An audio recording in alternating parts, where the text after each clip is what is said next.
Thank you very much for those generous words. Thank you all very much for gathering here on a Saturday to hear what I have to say. I should preface everything I say by saying that if I say anything that is smart or wise or forward-looking, it is reflecting what I learned from other members of our expert group, like Professor Stern, or from those who provided input to the drafting of the report, like my friends Masood Ahmed and Homi Karas. And if I say anything that you find unwise or imprudent, it is because I used my own originality. I was reflecting as I flew here from Boston yesterday that it has been 32 and a half years since my first visit to India, very early in my time as the chief economist of the World Bank in 1991. At that time, the Berlin Wall had just fallen. At that time, India had not yet embarked on the bold turn to reform that would be commenced some months later. At that time, it would have been almost unimaginable that the principal organ of global economic decision-making would have been a G20 that embraced countries from all over the world. At that time, if someone had imagined that there would be a G20, they would not have imagined that India would be its chair, and an extraordinarily productive chair it was. At that time, it would not have been expected or anticipated that the child mortality rate on planet Earth would fall by 50% in the subsequent 33 years, nor would it have been anticipated that literacy rates would double, nor would it have been anticipated that poverty would fall as rapidly as it has. And certainly the economic strength of India is not something that any of us would have dared to anticipate at that time. It has been, all things considered, with all of the problems, a remarkable period of 30-some years for the planet. Indeed, I would dare to suggest that if one took a very wide perspective, perhaps the kind of perspective that historians will take in 2400, perhaps the kind of perspective that an observer on Mars would take of the human experience, they would look at the human experience and they would note two substantial discontinuities. They would observe that standards of living in London in 1800 were barely different from standards of living in Athens at the time of Pericles, and that sometime in the 19th century, with the Industrial Revolution, there was a tilt towards growth, and that tilt towards growth meant that for the first time in human history, albeit only in certain parts of the world, people at the end of their lives saw quite different standards of living than existed at the beginning of their lives. Indeed, they called it the Industrial Revolution because at the end of a human lifetime in Britain in the 19th century, standards of living were perhaps 50, perhaps 75% higher than at its beginning. Progress by a factor of 1.5 or progress by a factor of 1.75. And that was a profound discontinuity. I would suggest to you that there has been a second profound discontinuity. You can argue about just how to date it. You can argue about its causes. You can argue about the locus or places in which it has taken place. But it is a discontinuity around what has happened in Asia, and it is what has happened over the last long generation. And it is a discontinuity in which it is possible to imagine that for large numbers of people, that life expectancy, that standards of living at the end of a human life expectancy are not increased by 1.5 or increased by 1.7, but are increased by a factor of 10 or much more than that. Indeed, at a growth rate of even 3%, standards of living increase eightfold over a human lifetime. And that, in the region of the world where the most people live, is an event without precedent in human history.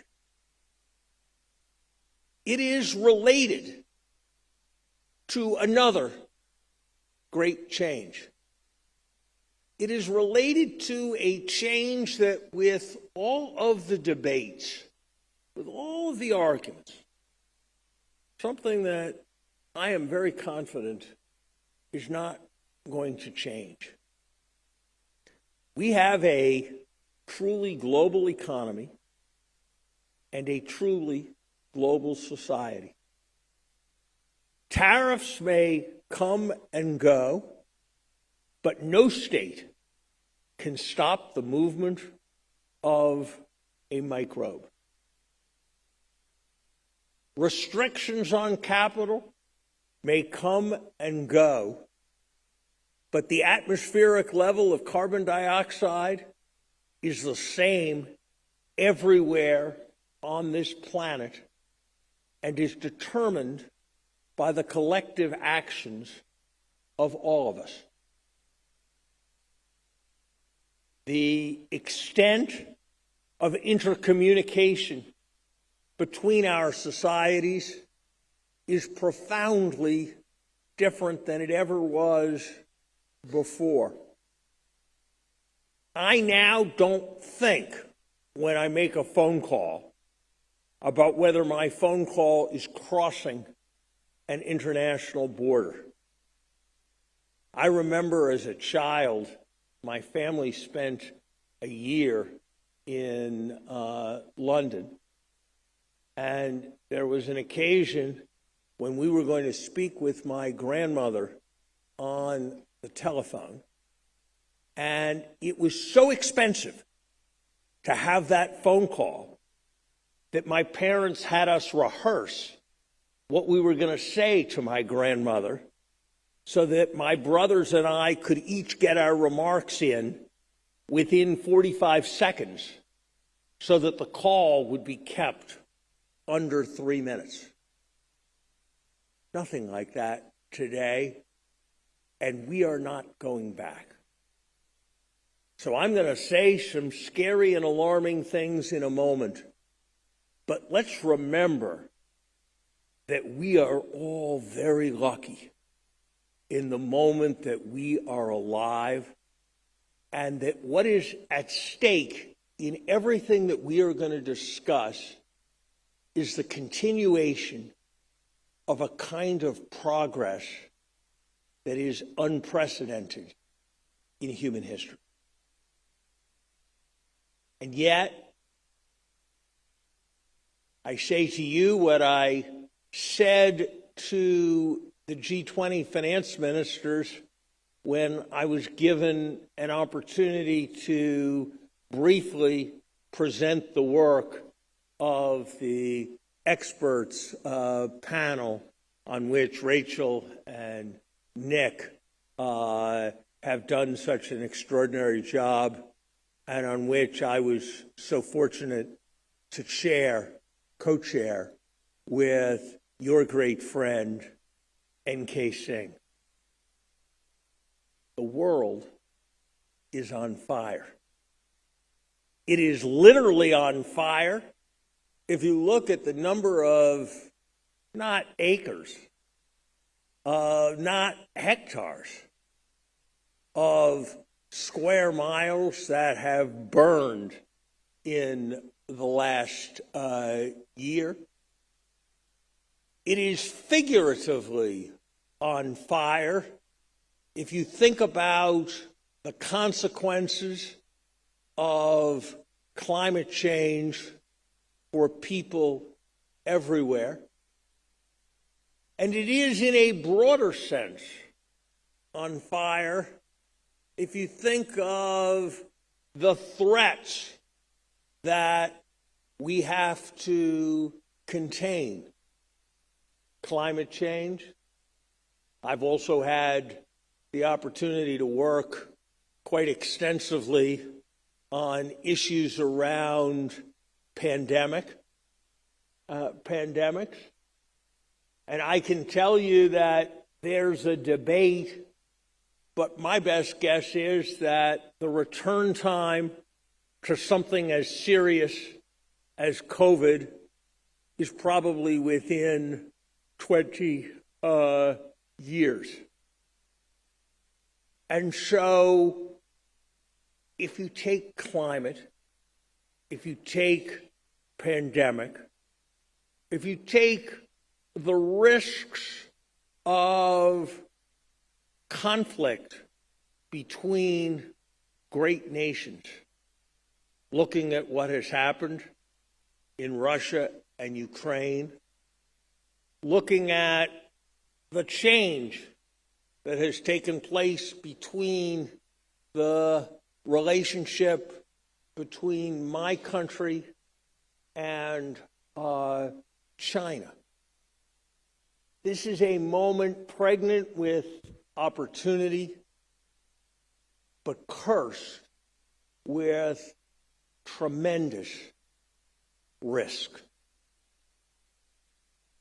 And that is why I think it was wise and propitious for India to focus its year of chairmanship of the G20 in the way that it has, broadly, and to seek to bring a particular focus to multilateral development banks.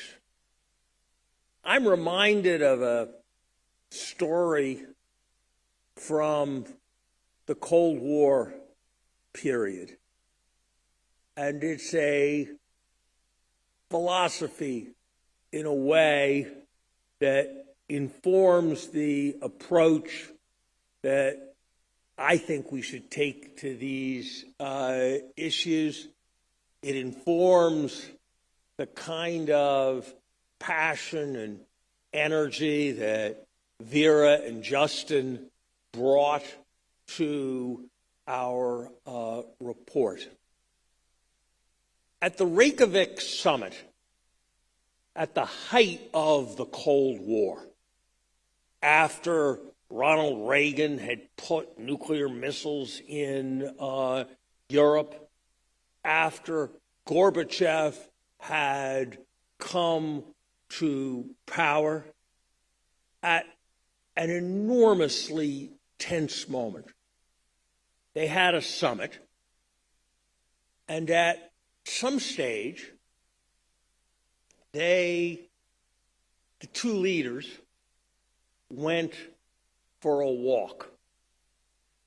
The only person with them as they went for that walk was a translator. Their staffs were terrified as to what would happen. And they went for that walk, and President Reagan said to Mikhail Gorbachev, if the Martians launched an attack on the United States, would you come to our defense? Gorbachev was kind of stunned and kind of nonplussed. But then he said, yes, of course we would. If Martians attacked the Soviet Union, would you come to our defense? And Reagan said, of course we would. And from that moment on, they recognized a kind of common humanity, a common concern with threats to their citizens. They connected. They came closer in the next day than the world ever has to eliminating nuclear weapons. They didn't quite get there, but it signaled a profound change in that Cold War relationship. Well, I'm here to tell you that the best in astronomical science says that we have nothing to fear from Martians. But we have a great deal to fear from microbes. We have a great deal to fear from changes in the composition of our atmosphere. And we have a great deal to fear from what can come out of impoverished states. And that's why this is a moment when as much of international relations is about the successful fostering of global cooperation as it is about the balancing of global power.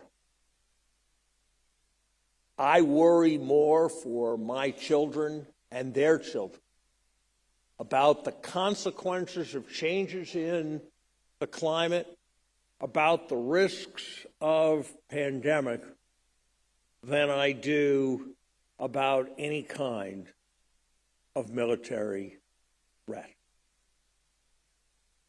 Now, it was not this vision, but a vision not unrelated to it, that after the Second World War led to the creation of the international financial institutions, led to the creation of the World Bank, and over time led to a collection of regional development banks and domestic development bank institutions.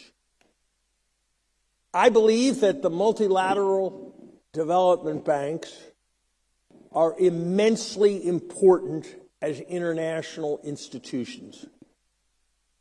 They are places, unlike the vast majority of other international institutions, where nations come together not just to talk, not just to agree, but to do, to touch the lives of people everywhere.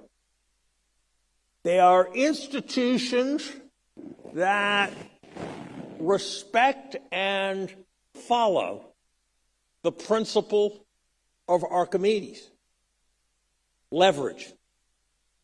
$20 billion of World Bank capital have over the last 40 years, last 60 years, financed some $800 billion in lending. And if I had put that $800 billion into today's dollars, it would have been more than $2 trillion in lending. That is an immense capacity to make a difference. And yet, and this is the central finding of our report, these institutions need to be transformed if they are to meet the challenges of a world on fire. Continuity is not enough. The need now is for discontinuity. I say to you that evolution is a gradual and an inadequate process when we think about the needs of the multilateral development banks. We have seen a profound thing happen in the last 15 years. I am old enough that I have to say that I don't change my mind all that often. That's not a strength, it's just a report on what's true. But educated by Nick and many others, I have changed my mind very profoundly on how to think about climate change. Some time ago, I believed that the essence of the climate change problem was simply making the use of carbon more expensive. Because if it was more expensive, then people would use it less, and it came with bad externalities, so the externality should be internalized. And yes, that has a very large role to play if we are going to address climate change. But ultimately, I believe the world's peoples are not going to accept a vast and sharp increase in the price of energy. The people of the developing world are not going to say that it is okay for the people of the developed world to pull up the gangplank on development by insisting that since they have used up the atmosphere's capacity, others cannot use energy in the way that they have. And so as much as requiring as carbon pricing is important, I believe even more important is the dissemination of economically competitive renewable energy. And I believe there is a concept that has not gotten the weight that it should in conventional economics, and that is the forcing and development of technology. I have reviewed in some detail the history of environmental regulation in many countries. And it's very interesting. If you look at the cost in almost any country of a new weapon system, or a new bridge, or a new sports stadium, almost always its cost when the project is actually implemented vastly exceeds the cost that was originally estimated. Yet, if you look at environmental policies, whether it is stopping smog in Los Angeles after World War II, whether it is stopping deadly fogs in London in the 1950s, whether it is stopping sulfur oxides in the United States in the 1990s, whether it is complying with fuel economy regulations in the United States in the 21st century. Almost always, the cost ends up being small relative to what was originally expected. And that has been the recent history. Solar power has come down far more rapidly in cost than anybody expected a decade ago. The same is true with respect to wind. The same is true increasingly, not there yet, not as much progress, with respect to batteries and storage. But it will come. And so I am much more optimistic today than I would have been a decade ago that it is within reach. It is within reach to provide for ample and abundant energy that is renewable, that is not destructive of the world's climate, and that is abundant for all of the world's people. But I am also convinced that this is not something that will happen automatically.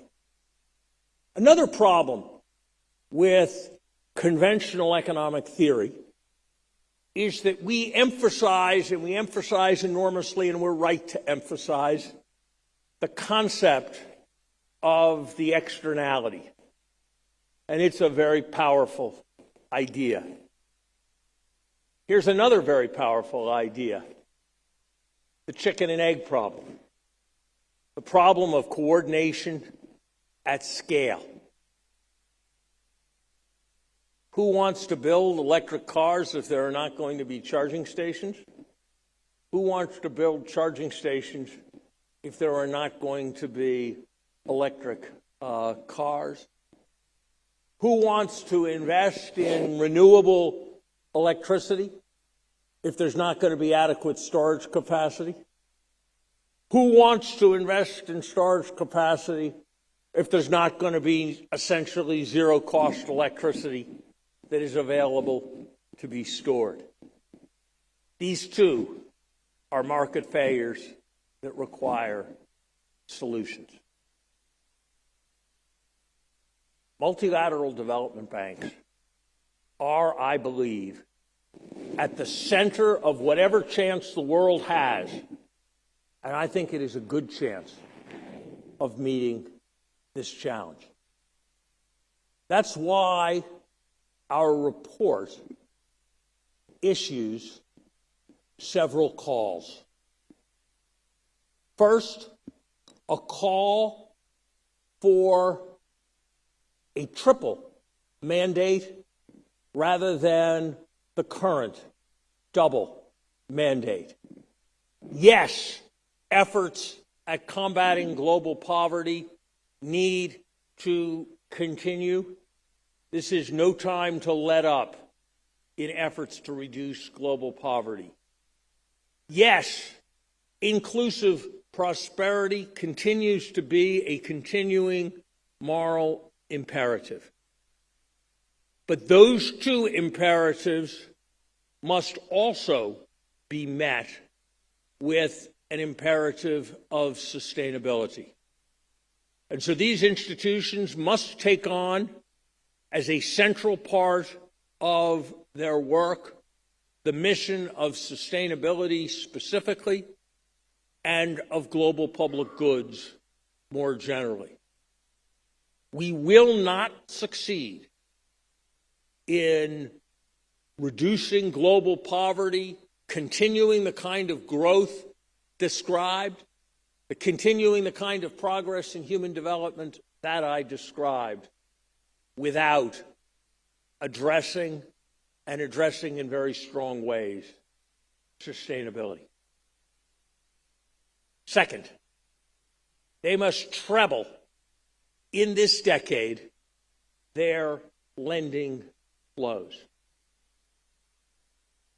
It is, I'm basically an optimist. But I have to say that I find it discouraging to contemplate that last year, this year, next year, on the current path, the lending of the multilateral development banks to lower and middle income countries will be just large enough to cover the repayments that those countries make to the multilateral development banks. At a moment of unprecedented challenge and unprecedented opportunity, that is not good enough. And so, in line with the idea of tripling, we set an additional aspiration of tripling their lending levels by 2030. We emphasize, and hear me clearly on this, that there is important and meaningful scope for new financial engineering to increase the lending level of these institutions. That for too long, they have privileged a narrow and blinkered conception of financial risk relative to a broader and more humane concept of planetary risk, and lent less than is their capacity. That's right. It is also right that they would ill serve not just their shareholders, but the planet, were they to imprudently and excessively take on leverage in a way that would ultimately undermine their financial soundness. And that is why the steps that need to be taken in the short run to use their balance sheet more aggressively need to be complemented by steps to augment and expand their capital over time. And I would say that as that is done, and this is stepping outside of my whatever expertise I might have in economics, I would hope that that process of augmenting capital could be a vehicle for important cooperation between all the world's nations. I am under no illusion that China and the United States are not going to have profound differences for many years to come. Equally, they share a common stake in the planet remaining safe. They share a common stake in the reduction of global poverty and the incidence of fragile states. And they share a common stake in there being institutions in which they can work together with all nations to promote a common humanity. And so these institutions need, I would suggest, substantially augmented capital.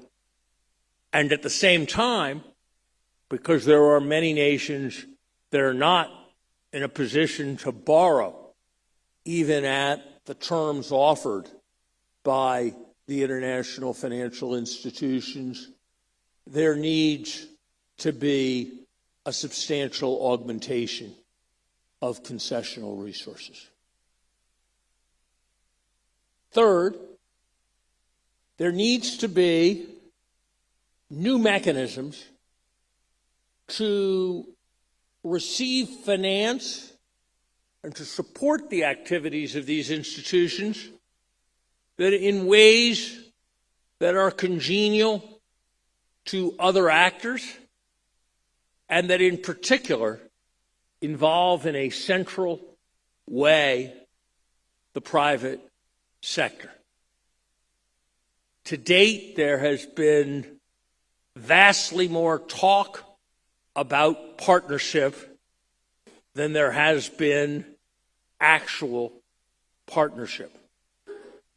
To date, the institutions have been vastly more successful in levering public money than they have in providing leverage that supports private finance.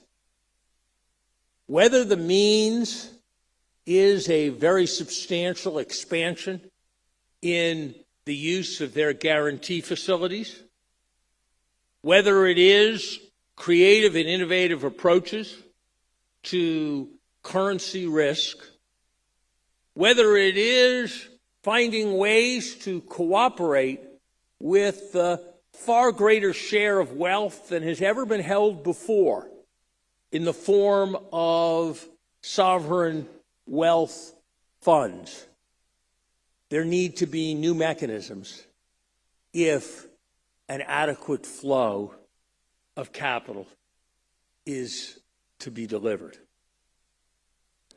And last, these institutions need to be not just quantitatively bigger, but qualitatively better. I remember when I was Treasury Secretary, I had the opportunity to meet with the finance minister of an important developing country. And as an American Treasury Secretary does, I asked him, what can we do to help your cooperation with the international financial institutions? And he paused, and he said, I greatly value their assistance, and I entirely appreciate their sincerity. But it has been my privilege in the last 24 weeks to meet with 25 mission chiefs from the international financial institutions. And it did occur to me that perhaps the work of the financial sector reform mission might possibly have been harmonized with the work of the strengthened financial regulation mission and the encouragement of financial liberalization mission. And I'm sure there were very compelling reasons why 3 missions were necessary, but I wonder if some reflection were not possible. He had a point. The institutions do not move at a 21st century pace. They do not relate to the private sector in a 21st century way. And they do not cooperate with each other in a 21st or even a late 20th century way. We can, we should, and we must do better. Now, I am under no illusion. One of the wisest things that I ever heard in thinking about international efforts came from a very experienced U.S. diplomat, and we were discussing an intractable conflict seemingly intractable conflict that the United States was seeking to mediate. He was very involved in the mediation. And he had just come back, a bit discouraged from an unsuccessful effort at mediation. And he said, we cannot want peace there any more than the people who live there. And so ultimately, the world's global development effort is going to depend on all the world's peoples. Progress in reducing poverty in any country, yes, depends on external support, but it depends much more on the energy, the imagination, the wisdom, the strength, the work ethic of its peoples and its government. But the international community has an obligation to do everything it can to support the continuation of this remarkable second discontinuity in history that we are in the midst of. It's time to put out the fire. I believe the kinds of steps that India has led the G20 in proposing for the multilateral development banks can make an important contribution. We are on the road. Let's keep moving. Let's get going faster. Thank you very much.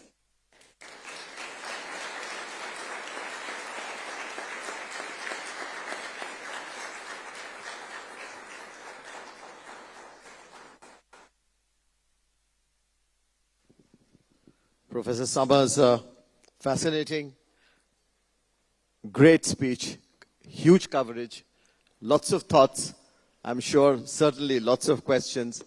In the interest of time, Professor Summers, I'll pause and I'll request our Chief Economic Advisor to have a conversation and shoot some of his thoughts and questions to you to begin with.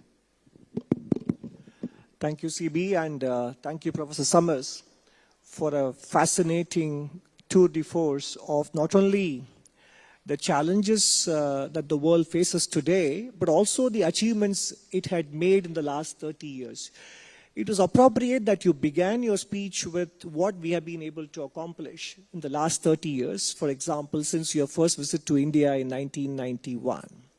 But you also made this point about President Reagan and President Gorbachev's conversation.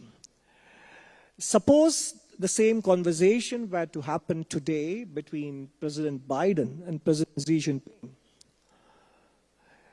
Not about the Martian invasion, but about climate change.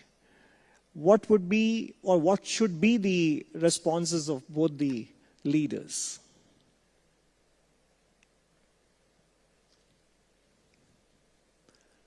I am not known for my timidity, but I am hesitant to suggest talking points for the two most powerful people in the world. I would hope that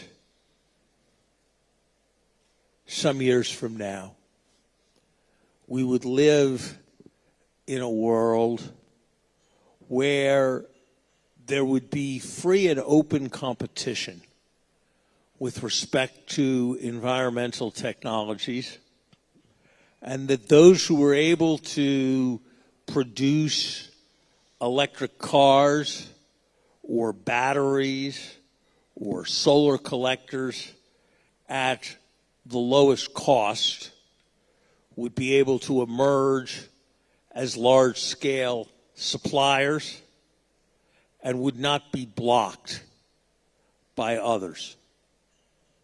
I would hope that vigorous and aggressive competition would bring down the costs of everything associated with renewable energy. Equally, I would hope that, and I don't know what the right date to set is. I'm sure a date of 5 years from now is too soon, and I'm sure a date of 50 years from now is much too long. But I believe that coal should not be used in the production of electricity anywhere on this planet. And those who are reliant on coal should find ways to get off of coal as a source of energy. The social costs are simply too high. And it is a mistake to think that a little bit of coal plus a little bit of renewables makes a good compromise. The truth is that the coal is more bad than the renewables are good. And so I think we need to find ways of making progress on both these aspects of the problem. And you will recognize that I've expressed some sympathy with concerns that are expressed about protectionism with respect to environmental technologies. And I have also expressed sympathy with concerns about those who are making excessive use of coal. And those sympathies go in somewhat different directions and therefore suggest the nature of understandings that could, I think, and that I hope over time will be reached. You know, when you think about it in terms of security, renewable energy technologies and semiconductor technologies are very different. More renewable energy technology increases security of everybody. And so that is what I think we need to find ways of promoting as effectively as we can. At the height of the Cold War, huge progress was made with respect to banning the testing of nuclear weapons when that looked like it was going to be profoundly dangerous to people. Huge progress was made with respect to smallpox and polio.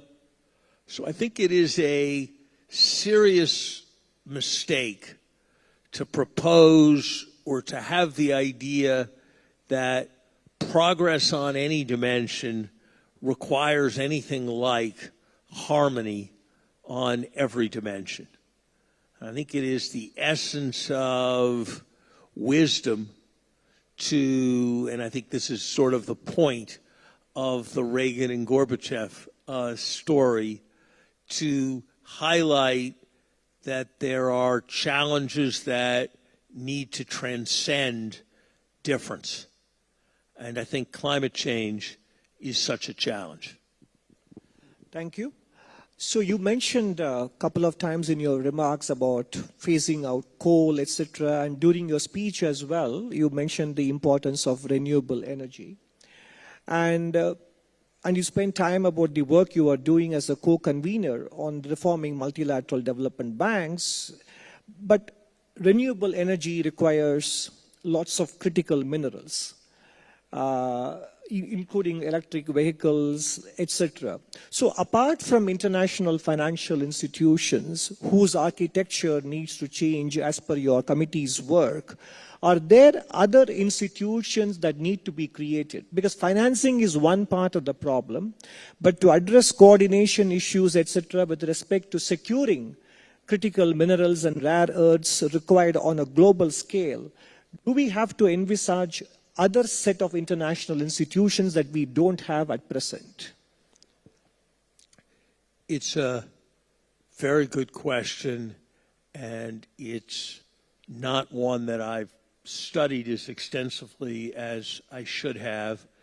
And so I probably have more attitude to share than I have deep knowledge. But those of you who know me well will know that that doesn't usually stop me. I, in general, think that we usually don't run out of things, and that new things have a way of being found. And there were people who believed we were going to run out of oil, and they turned out to be wrong. There were people who believed we were going to run out of all sorts of things in the 1970s. We didn't run out of any of them. So I have a general view that these kinds of fears tend to be a bit exaggerated. I was reinforced in my belief when I read within the last week that somebody had made a huge lithium discovery somewhere in Oregon in the United States. And so I believe that there will be a tendency, if the need increases and the price rises substantially, to find a lot of these things in a lot of places. But I have had the thought in recent months that perhaps in the same way that the United States has a strategic petroleum reserve, consideration should be given to strategic reserves of a variety of different rare earths. In the same way that there's an international energy agency, there should be an international renewable resources agency. And I think that this is an area where increased international cooperation is appropriate.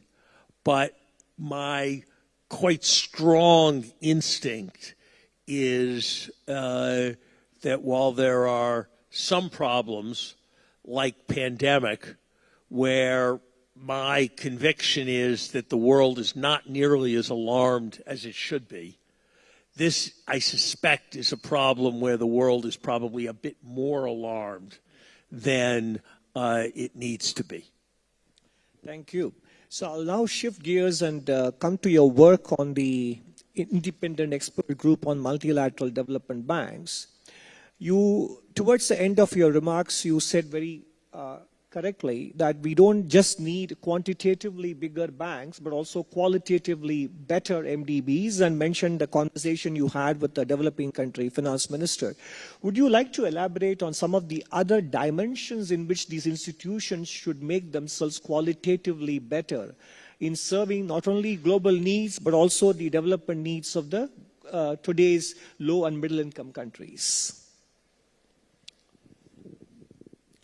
It's been a long time since I was at the World Bank, and our panel has benefited enormously from its diversity. I've learned a lot from Vera Sangwe about these matters.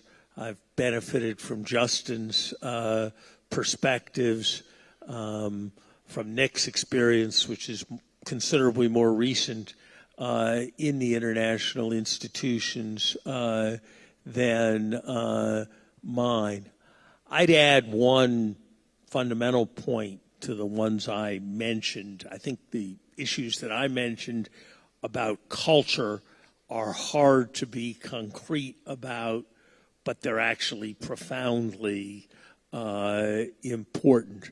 Let me mention just two things further. One of the great things, and there are problems with it, but one of the great things about the modern corporation is that it has to report every quarter on the most important metrics about its performance. And there's transparency, and that transparency drives accountability. And we need much more of that with respect to the multilateral development banks. And we need a richer suite of metrics that includes project effectiveness, project speed, extent of collaboration with partners. And just as there are accountants who review, and it's not just what the company says, there need to be independent experts and some kind of independent expert review on an ongoing basis with respect to the banks. The other thing I would just say is that I think they need to move increasingly from what might be called a project focus to what might be called a platform focus. And that if they do that, I think you can see more movement at scale. They need, not all the ideas need to come from within their headquarters. They need to be receptacles into which others can plug in and get support, rather than simply conceiving and conceptualizing all of their projects within. I'm probably coming to the last two of my questions, given the time limit we have. You also mentioned that there is a need for expanding and augmenting their capital over time. Is there a pathway from where we are today to achieving that goal internationally? It's up to the shareholders. There is no fundamental obstacle. If it's done in the most efficient ways, the level of leverage can be very, very large. I think as an American, you can look at the U.S. Congress and you can tell them that $1 of capital committed or $1 of guarantee authority provided by the United States, given that others will match what the United States does, given the way our budget scoring works, given the way other countries, given the way the bank has capacity for leverage. I don't know whether the number is $20 or $60, but the degree of leverage is immense. So I think there's no fundamental obstacle. There are issues of political will at a time when deficits are threatened, are large, and at a time when nationalist forces are running strong. But God, of all the altruistic things you can do, in terms of amount of money you have to spend relative to total impact in the world, this one seems like the very best. But look, let me be clear. The shareholders are right to insist on the immensity of the challenge of reform within the institutions. You know, I am very much influenced by, I'm probably going to get myself in trouble by saying this, there has been enormous fuss over the reallocation of SDRs for the IMF and how much needs to be reallocated, and only $80 billion has been reallocated, and we need to have $100 billion reallocated. Well, out of all of that to date, less than $1 billion has moved in terms of actual provision of financing to poor countries. And so we need to make absolutely certain that when difficult things are done politically, rapidly, there is impact on the ground. And that's not an area where the Bretton Woods institutions have always excelled. My last question to you. You said in the 32 years since you first came to India in 1991, you have seen impressive strides in reduction in infant mortality, reduction in poverty rate, improvement in literacy rate. When was the last time you were here? I was trying to think about that. It was probably 4 or 5 years ago. It was certainly before COVID. And okay. In all honesty, I got in at midnight last night, and the hotel doesn't look that different than it did when I stayed in it 4 years ago. And the drive from the Taj to here didn't look very different. So I don't feel in a position to assess the progress that India has made in the last 5 years, though I did do a great deal of reading on the plane, and certainly the progress has been immense. And I did the calculation that, and I think this is a reasonable thing to say, that a stretch target, an ambitious goal, a possible aspiration for India is 8-fold growth between now and the end of the half century. That at 8% a year, which would not be my forecast on current policy, but I believe given India's potential, even in a more challenging world economy, I believe that that is an imaginable goal, and an 8-fold expansion in an economy is transformative of the lives of hundreds of millions of people. And I think it is something to target as India defines its greatness in this next century. Thank you, Professor Summers. Now I'm going to turn over to CB to conduct the audience Q&A. Thank you very much. Thank you, Dr. Nageshwar. And thank you, Professor Summers, once again. Lots of questions, as I said, been coming from the floor, requests coming to ask you. But one which I would like to, maybe what we could do is to club a few questions so that it can be a few answers together by you. It's often been talked about that currently the CBAM, that it's almost like like the poor countries subsidizing the climate transition of the rich.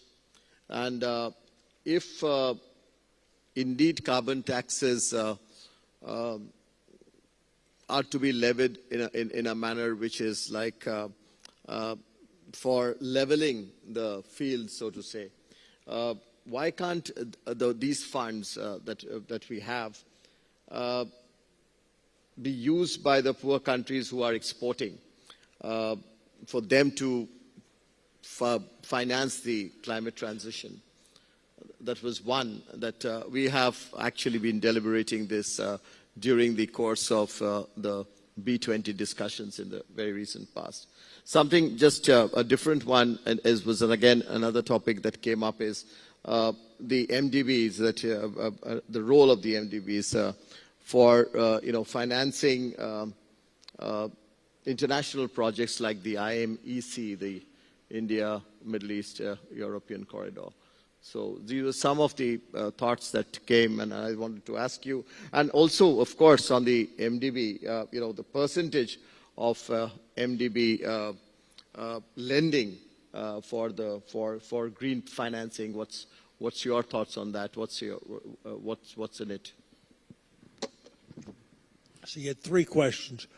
I would hope that well over half of the growth in MDB lending from here would be for projects that were in some way green and sustainable. I think it would be very dangerous for there to be a pivot away from poverty reduction towards green projects. The work of combating poverty is not finished. The effort to combat poverty is itself in many ways constructive for a green agenda. This is a point that Nick Stern always stresses. So I would set as an aspiration well over half of growth being for sustainable causes. Yes, I agree with you that I think the legalisms are often very complex, but I think that certainly one area that should be a big growth area for the MDBs is regional projects, or slightly less ambitiously cross-border projects that involve more than one country.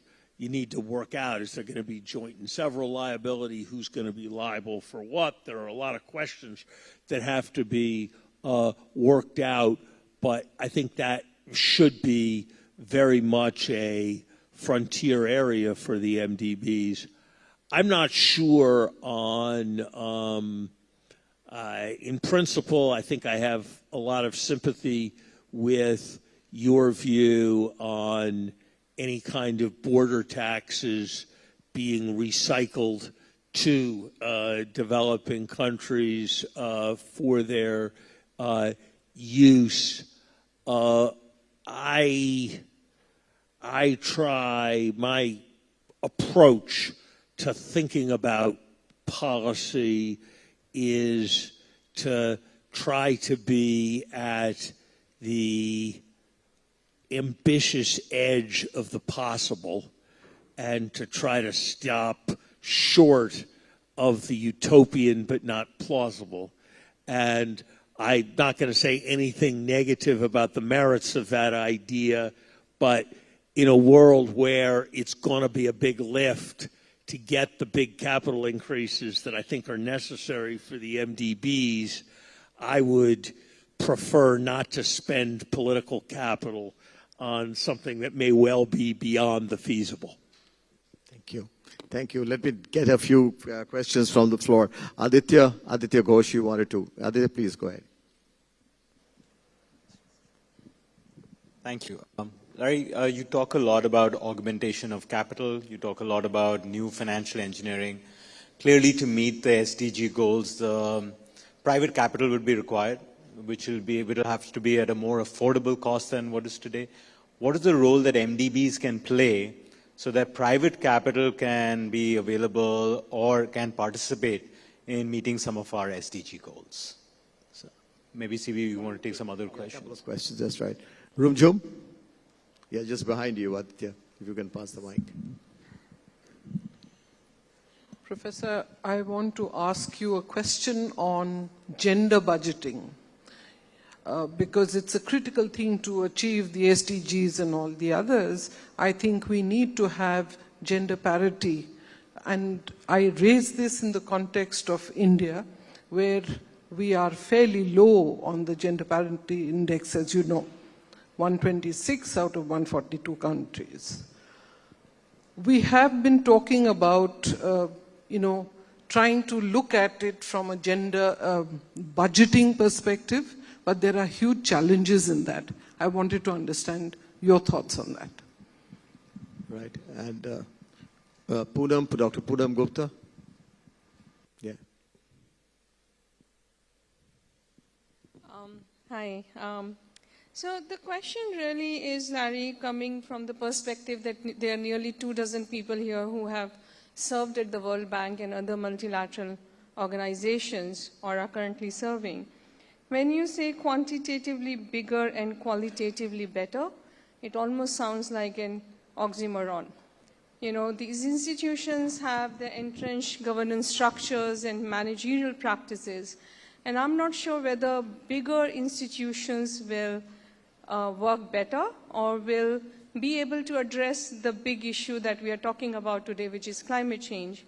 So did the IEG also consider the possibility of a new institution being formed, especially around this issue? When I think about the new institutions in the last decade, there have only been two that I know of, and each one was led by China, AIIB and the NDB. So is there a case to think of a new institution in which the governance structure can also be different, more egalitarian, and which focuses on this issue of climate change? Thank you. Three very good questions. It may come to what you say, but I believe that there is right now so much urgency and so much experience and knowledge in the existing development banks that I would worry about devoting attention and channeling everything towards new institutions, which I think would take a long time to stand up, which might well not actually be able to get to a reasonable scale and leverage quickly, which don't have the kind of substantial resources coming from reflows that the existing MDBs have. And that's why our report went in the direction that it did. But I do think that it would be my advice to the leadership and staffs of the existing institutions that the world is watching and that the world is not patient and that this is their last clear chance, and that if they're not able to move dramatically, that direction you suggest is likely to be the direction that the world comes. But I think not quite yet would be my sense, but I think it's a fair issue. I'm not familiar with the current state of the gender budgeting that you suggest. Of the various things I did during my time as chief economist of the World Bank, probably the thing I'm most proud of is the paper I wrote on investing in all the people that argued that at that time girls' education was the highest return investment available in the developing world. And I might mention with an important environmental aspect, because those who are more educated are much better stewards of land and cause it to be depleted to a much lower extent. So I'm very much in support of the emphasis on gender that you place. With respect to the greater involvement of the private sector, I think some of this is cultural, and there probably needs to be more understanding than there currently is that if somebody in the private sector makes a very attractive return, that can be good, not bad, because it will encourage a lot of other private sector money to flow. And there's a bit of skittishness where we're more afraid of somebody in the private sector making a profit that's too large than we are of a need going unmet. And I think that is a significant cultural issue in some of the development banks. I think an additional aspect is there needs to be much more speed and much more ability to adapt to the rhythms of the private sector, which is frankly quite impatient with the traditional rhythms of the development banks. I would also say that I think that there is too much of the private sector getting credit and getting to portray itself as virtuous for non-virtue. When I hear about carbon neutrality or zero emissions being achieved, with offsets being an important part of how it's been achieved, and those offsets cost $2 a ton, I reach for my wallet. And I think that if there was a little bit more calling out of what is actually some pretty shady activity in the name of green causes, I think that would also be useful in causing private sector energy to be channeled more constructively. Thank you. I'll have another round if it's okay with you. Yeah, thank you. Suresh Narayan.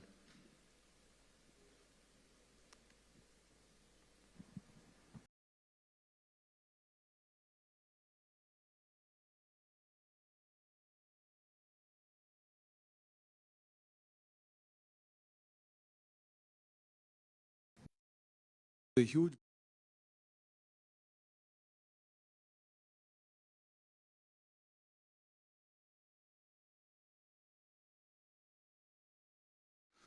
and there is also, of course, a divide between the creditors and the debtors as far as how to treat these debts going forward. Would you have any, apart from the work that has already been done, would you have any suggestions on how pragmatically this could be tackled as a global issue? Actually, it was echoing over here, the first part of your... No, yeah, there was an echo. I'll repeat again. This is on development financing and the fact that that countries are carrying a huge amount of debt to GDP. And also there is a chasm between the debtors and the creditors as far as development financing is concerned. So could we have your thoughts on how pragmatically this issue could be approached, because it is vital to tackling the issues that you have talked about. Thanks. So, sorry, it was echoing in the Deepak Shetty. Deepak, if you can hold the mic a little close to you, because echoing in the... Professor Summers, it's really an honor to hear you and your candid thoughts. I'm CEO and Managing Director at JCB. We manufacture construction equipment, something you relate to what Caterpillars and John Deere's manufacture. In line with the government's vision of Make in India for the world, we export to 130 countries. And I'm very pleased that this year, 50% of those exports will be to USA. So it's a great thought that machines engineered and built in India will help build infrastructure there. My question is regarding supply chain. We have seen protectionism and trade barriers impacting world economies before the pandemic. The challenges increased during the pandemic. And now what we are seeing in the Eastern, because of the war in Eastern Europe, this is getting further exacerbated. How do you see the global multilateral forums trying to bring sort of a rule-based order and helping in removing the trade barriers? Thanks, Deepak. Shireen Ban, yeah.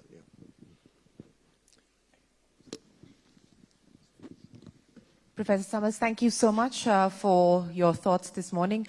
Two quick questions. You said that an 8% growth for India is an imaginable goal, but you won't forecast that based on current policies. I was hoping you could elaborate on that for us, why you believe that to be the case and what you would think we need to do to get to the 8% and make it imaginable. Not imaginable, but make it realizable.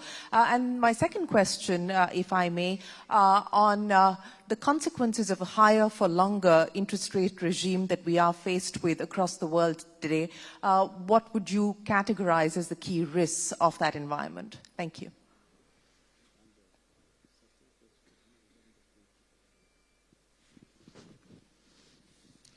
So let me answer the questions in the reverse order that they were asked. I think if I look at the initial level of GDP in India, and I look at countries that were able to maintain very rapid growth from that initial level for periods of several decades, that gives me a sense of the possibility.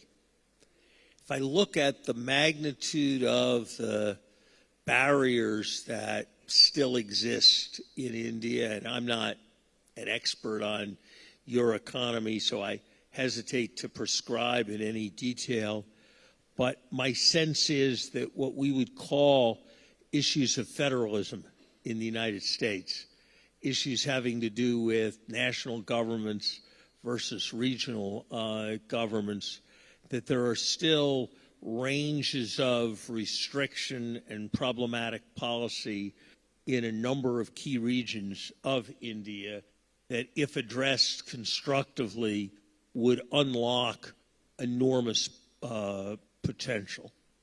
And I think there are very substantial issues in India that remain that have less to do with the scale of government than they do with the effectiveness of government. I am not up to date on this, but a few years ago I was exposed to some information on the fraction of teachers who were actually in school on any given day in large parts of India. And suffice it to say that that information suggested very substantial grounds for improvement. And so I think that a combination of freeing market forces, addressing infrastructure needs, particularly in energy, addressing questions of reform in a number of key states, and finally supporting a more effective public sector could generate growth at the rate that I suggested. Obviously, it's going to depend also very importantly on what happens in the global economy, but there's at least the possibility that artificial intelligence, an area in which India ought to find ways to excel, given its facility with information technology, may be a bit of an accelerant to global growth in the years ahead. Look, I think higher for longer, if it happens, is a reflection of economic strength. If interest rates are higher for longer, it will be because the economy is able to have stronger underlying growth. And I think stronger underlying growth in the United States also has a set of benefits in terms of pulling in exports and supporting growth. So I would be surprised if higher for longer proved to be a major barrier to growth. And I would worry that, and I don't expect this to take place, but that if monetary policies were pursued that failed to contain inflation, that you would be setting the stage for much higher interest rates and a much more serious recession, much more serious recession down the road.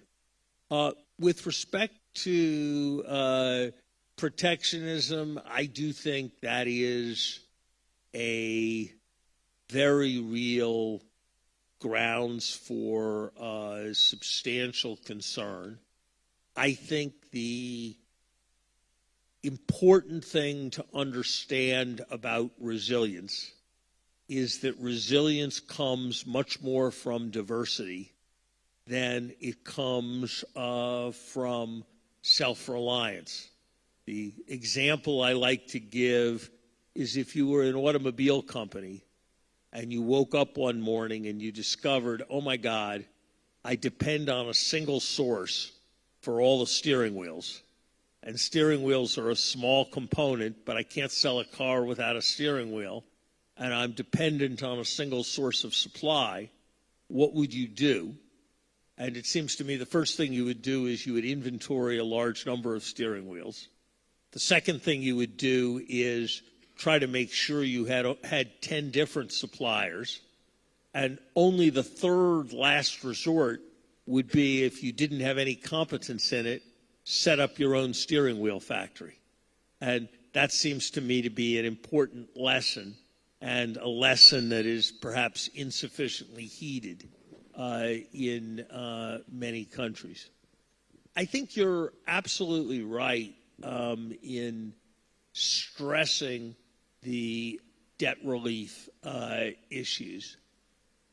My view as a pragmatist is that often when you write off debt, you have to charge yourself the full cost of all the debt payments that you have reduced going forward a number of years.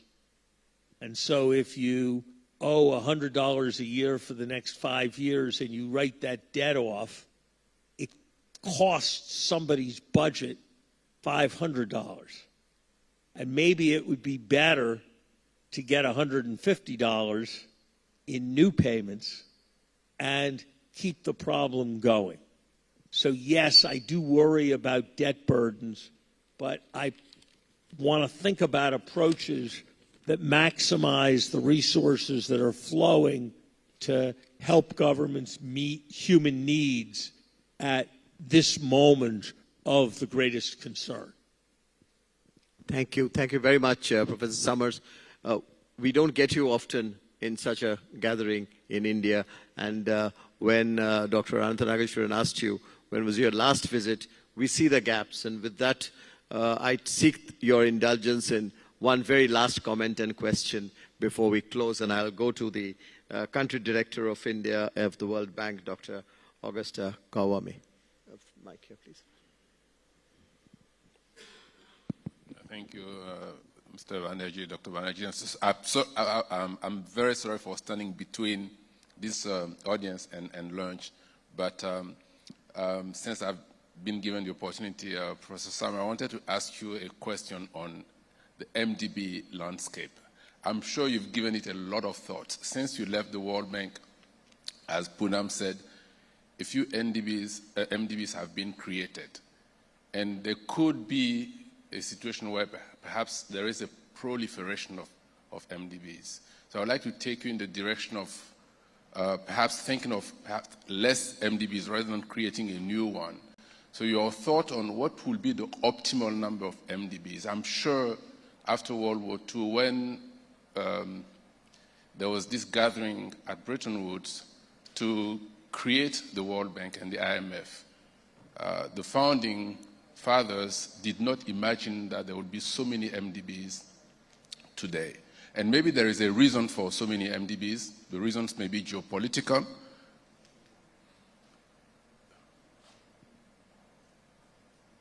So maybe there is a reason why we have so many MDBs. Maybe some of the reasons are good. There are some geopolitical reasons. Maybe there is the fact that some existing ones were not capable of addressing some of the challenges around the world. Maybe the number of countries needing MDBs has increased. Maybe we need more resources. But it could be that perhaps by creating so many MDBs, we are splitting resources too much, and we are not benefiting from economies of scales. We may not be able to move to the platform approach from project approach if we have so many MDBs. So your thought on what could be the optimal number of MDBs in the world in which we live today and for tomorrow? Thank you. The acoustics weren't perfect. I think the question you were asking had to do with the optimal number of multilateral development banks in the world. Your question slightly brings to mind one of the sharper remarks I ever heard in a World Bank board meeting. The question was asked, why did the World Bank staff and the IMF staff have their own economics units, and why did they both prepare forecasts, and why did they have separate economics units? And the guy who was the chief economist of the IMF at the time, who hadn't gotten the lecture about how you were supposed to be nice to the board, said to the board member who asked the question, "Tell me, sir, when you fly on a plane, do you prefer for there not to be a co-pilot so as to avoid duplication? Maybe if something's very important, there should be some built-in redundancy." And I think that was a fair kind of point to make in opposition. And I think that some competition and some pluralism among the MDBs is probably desirable. I suspect that if you were starting new, you would probably, and you were some omniscient global planner, you probably would have fewer MDBs than the world has right now. But I learned when I was president of Harvard, one of the many mistakes I made as president of Harvard was I saw all this stuff, and there would be, people who were working on environmental issues here, and people who were working on environmental issues there, and people who were working on environmental issues some other place, and I would always think they ought to get combined. And what I sort of learned was that waging a big war to try to combine things because people from the outside thought they were redundant tended to be an extremely hard thing to do, that you tended not to succeed. And even if you did succeed, the people didn't like each other, and they kept doing things their way anyway. And so getting the synergies from combining them tended to be very hard. And I observe in the various things I do in the private sector that most of that when two institutions merge and two banks merge, and the idea is, now we're only going to need to have one money laundering unit, and so it's all going to be more efficient and all that, that it always ends up being harder than everybody thought and more expensive than everybody thought. So I share your instinct about if I was starting new, but of all the things that one can take on, that does not strike me as being an especially valuable thing to take on. I think that the World Bank could usefully reflect on questions of internal redundancy itself. It has a bit of a tendency, if somebody comes to it with money and wants a trust fund to do something with their money, to say yes, rather than to think about how it can be integrated into the existing program and persuade others of that. But I would start from greater efficiency and reduction redundancy within institutions before I turned to the issue of rationalization across institutions would be my instinct as somebody who's been an outsider. Thank you, Professor Summers. Ladies and gentlemen, we come to the end of this extremely enriching interaction. So let us put our hands together to thank him for his